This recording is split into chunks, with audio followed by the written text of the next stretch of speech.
नमस्कार दोस्तों, आज हम लोग आए हैं शिल्पी राघवानी का एक वीडियो शूट करने के लिए, जिसको अंकुश राजा गाए हैं और शिल्पी राज।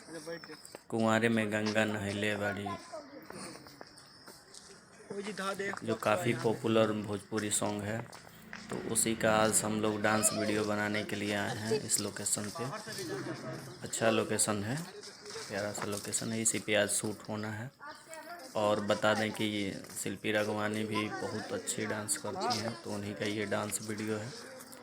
अगर आपको भी इस तरह का या किसी भी प्रकार का वीडियो बनवाना है तो आप गरिमा वीडियो प्रोडक्शन से संपर्क कर सकते हैं। यहाँ पे हर किस्म की वीडियो बनाई जाती है।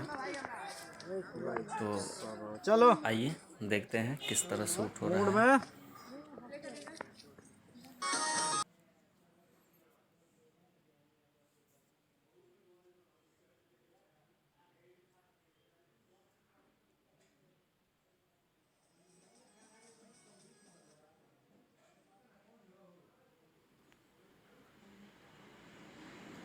अगर आप लोग चाहते हैं कि इस तरह की वीडियो मैं लाता रहूं, तो मेरे चैनल को गरिमा वीडियो प्रोडक्शन को आप सब्सक्राइब कर लें, ताकि मैं ऐसे वीडियो लाता रहूं। धन्यवाद।